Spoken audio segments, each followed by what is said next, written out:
안녕하십니까. 2024년 7월 18일 목요일 아침이 밝아오고 있습니다. 자, 이제 미가서 말씀 묵상이 거의 이제 끝나가죠. 오늘 마지막 17번째 이야기, 하나님의 구원을 노래하라. 두 번째 시간입니다. 의인들은 어떻게 되는가? 의인들은 어떻게 되는가? 라는 제목으로 미가서 7장 15절부터 17절 말씀 우리 함께 읽고 경건의 시간을 시작하도록 하겠습니다.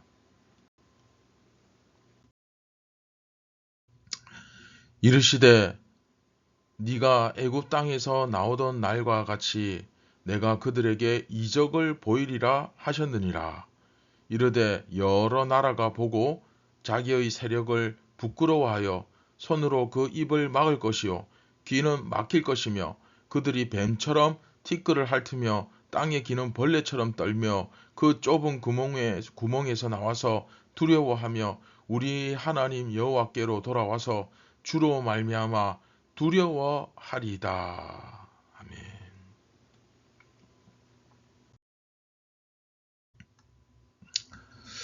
아멘. 지난 시간 시간이 없어서 14절만 읽고 마쳤는데 갈멜 속 살림에 홀로 거주한다.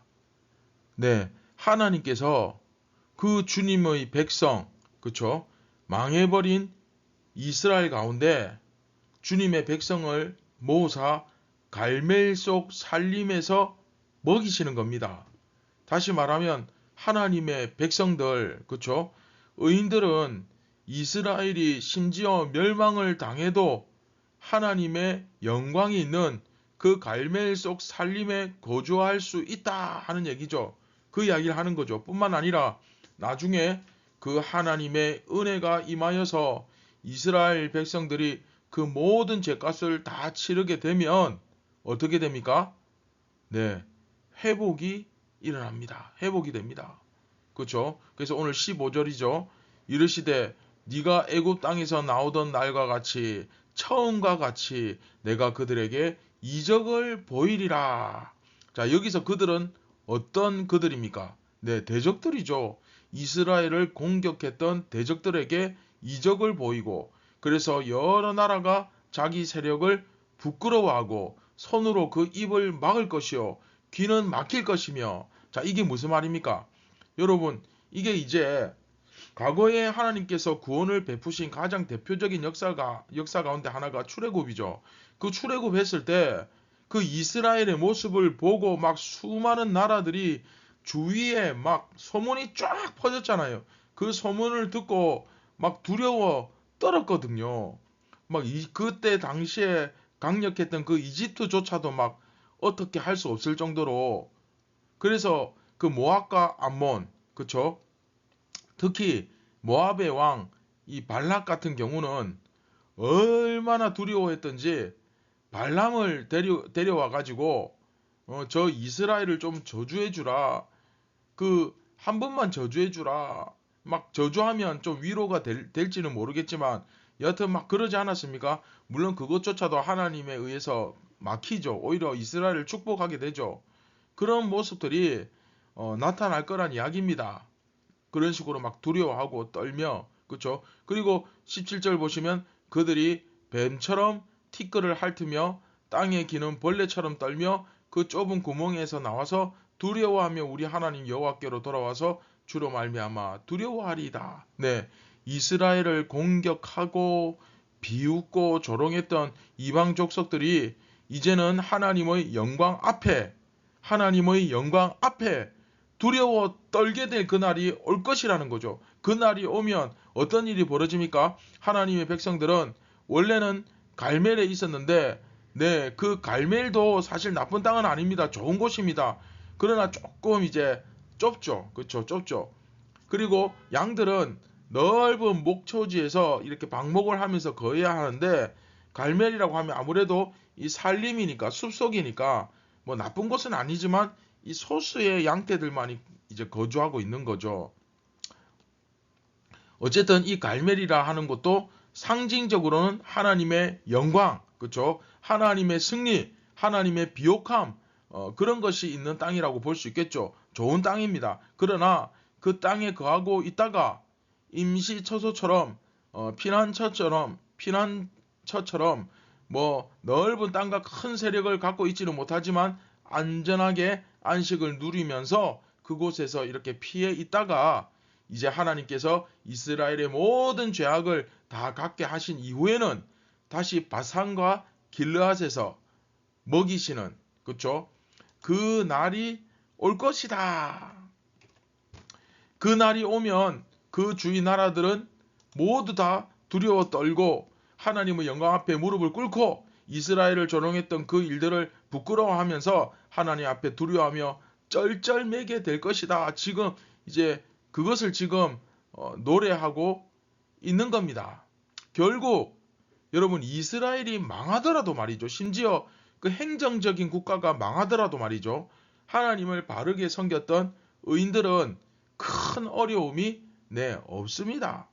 아무리 뭐 이스라엘이 망하고 심지어 나라가 침공을 받아서 그냥 그 조직 사회가 멸망을 한다 할지라도 주님의 백성은 하나님 앞에 의롭게 살았던 주님의 백성들은 그곳에서 보호를 받습니다. 그래서 유명한 말씀이 있죠. 오직 의인은 믿음으로 말미암아 살리라. 하박국 선지자의 말씀이죠.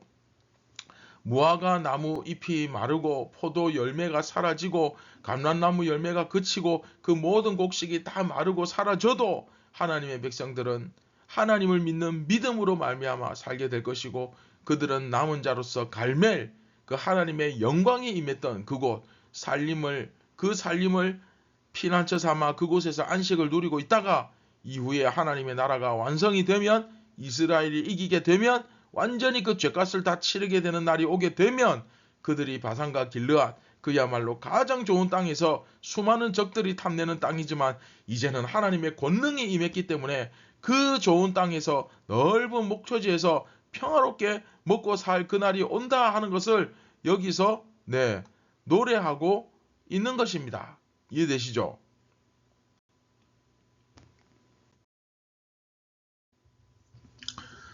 자, 말씀을 맺도록 하겠습니다. 다시 한번 오늘 말씀 이렇게 정리를 한번 해보면 결국 이스라엘과 유다의 남은 자들은 어떻게 됩니까? 이 의인들은 하나님의 영광이 임하는 산의 숲속에서 하나님의 보호하심을 받으며 살고 있습니다. 갈멜의 살림은 하나님의 보호하심을 받는 피난처와 같은 그런 의미, 상징적 의미라고 볼 수 있죠. 그리고 이제 하나님께서 그 구원을 완성하실 때가 되면 남은 자들이 피난처에서 나와 비옥한 바산과 길르앗 곧 요단강 동편의 넓고 비옥한 땅에서 살 수 있을 것입니다. 결국 하나님 앞에서 의롭게 산 자는 온 땅이 다 재앙을 당하고 이 세상이 심판을 당할 때에도 남은 자로서 소돔과 고모라에서 살아남은 의인처럼 그 하나님의 영광이 임하는 갈멜의 숲속으로 인도함을 받아 안전할 것이고 어쩌면 이게 이제 예수님을 끝까지 믿은 사람이 죽고 난 뒤에 하나님께서 예비하신 집으로 가는 것과 같겠죠. 결국에는 하나님께서 이스라엘에게 주신 가장 비옥한 땅으로 돌아오게 될 것입니다. 우리로 따지면 천국으로 인도함을 받을 것입니다. 할렐루야. 오늘 말씀의 키워드를 중요한 단어를 한번 생각해 보세요. 남은 자들. 그렇죠? 안전하게. 그다음에 돌아온다. 자, 오늘 말씀은 결국 미가는 하나님의 말씀을 인용해서 하나님의 구원이 그 과거의 출애굽 때와 마찬가지로 임할 것을 바라보고 있는 거죠. 하나님의 구원이 출애굽 때와 마찬가지로 임한다. 그렇죠? 출애굽 때처럼 놀라운 이적으로 하나님의 그 백성들을 구원하실 것이고 출애굽 당시에 그 주위 나라가 굉장히 놀라고 두려워 떨었던 것처럼 이스라엘의 남은 자가 돌아올 때 하나님을 믿지 않는 저들이 두려워 떨 것이라고 노래하고 있습니다. 마지막 심판 때도 그렇지 않겠습니까? 그렇죠? 야, 너희가 믿는 하나님이 어딨냐? 보여주면 믿을게. 이렇게 했던 사람들이 두려워 떨게 될 것입니다. 자, 그렇다면 여기서 우리는 어디에 속합니까? 안전하게 거하는 자들의 그 부류에 속합니까? 아니면 저들과 함께 놀라고 있는 두려워 떠는 저 부류에 내가 속하고 있습니까? 우리는 자 요한복음으로 따지면 무리입니까? 제자입니까? 죄인입니까? 용서함을 받은 의인입니까? 마가복음이죠. 자, 결국 오늘 말씀에서 중요한 것은 어차피 의인들은 하나님의 보호를 끝까지 받을 것이며 천국으로 인도함을 받을 겁니다. 그건 변함없는 사실이에요. 자, 이건 중요한 게 아닙니다. 어차피 이건 변하지 않으니까. 그런데 중요한 건 나는 도대체 우리 입장에서 말이죠. 나는 도대체 누구인가? 나는 어디에 속하는 사람인가? 이것이 중요하죠. 그렇죠? 그 정체성을 다시 한번 확인하는 오늘 이 아침이 되었으면 좋겠습니다. 우리 앞에서 했죠. 여기서 말하는 의인은 어떤 사람입니까? 미가서 4장 4절 5절이죠. 여호와의 이름을 의지하고 그 안에서 행하는 자가 의인이고 하나님의 백성입니다. 다시 한번 여호와의 이름을 의지하고 그 안에서 행하는 자가 의인이고 하나님의 백성입니다. 내가 교회를 몇 년째 다니고 직분이 뭐고 우리 어머니 아버지가 다 뭐 믿는 사람이고 우리 이모는 집사고 우리 고모는 권사고 우리 할아버지는 다 필요 없습니다. 여러분이 지금 무엇을 의지하는가? 오늘 아침에도 여러분들 마음속에 뭐가 들어가 있는가? 그리고 그분의 말씀 안에서 오늘도 행하고 있는가? 이 사실이 가장 중요합니다. 지금 뭐 말씀 들을 때만 뭐 경건의 시간 할 때만 생각하고 끝나고 나면 싹 잊어버리는 그런 것은 그 안에서 행하는 것이 아니죠. 여러분 기억나야 합니다. 기억하며 살아가야 됩니다. 마음에 품고 살아가야 돼요.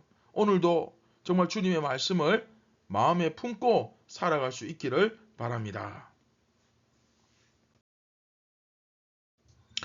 네, 말씀을 기억하시면서 우리 같이 기도하겠습니다. 참 좋으신 예수님, 우리가 종교 생활에 너무 익숙해서 이 말씀을 제대로 묵상하지도 않고 이 말씀 앞에서 내가 정말 그러한가 깊이 고민하고 기도하고 매달리는 그런 간절함 없이 그냥 대충 하면서 자꾸 예수님을 믿으려고 하는 우리의 이 교만하고 어리석은 태도와 모습들을 주님 용서하여 주시고 오늘이라도 주님 앞에 정말로 정직하게 신실하신 하나님을 본받아 바르게 설 수 있도록 진지하게 이 말씀을 깊이 묵상하며 깨달을 수 있도록 주여 인도하여 주시옵소서. 우리가 그 남은 자 의인의 반열에 들어가기를 원합니다. 우리가 바로 그 남은 자가 되기를 원합니다. 사랑하는 예수님, 우겨서 되는 것이 아니라 정말로 우리가 그 주님의 뜻 안에서 그 말씀 안에서 행함으로써 우리의 믿음을 오늘도 증명해 보이게 하여 주시옵소서. 우리에게 용기와 성령의 충만한 은혜를 주시옵소서. 우리를 구원하신 예수님의 이름으로 기도드립니다. 아멘. 자, 여러분 조금 전에 기도했던 것처럼 절대 천국은 우겨서 가는 곳 아닙니다. 여러분들이 예수 믿는다 하면 믿는 게 아니에요.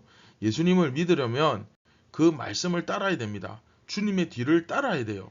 따르지도 않으면서 믿는다고 우기는 건 정말 어리석고 교만한 태도죠. 그런 태도가 나에게 조금이라도 있다면 여러분 그것을 버리고 정말 진실되게 주님의 뒤를 따를 수 있기를 바랍니다. 감사합니다.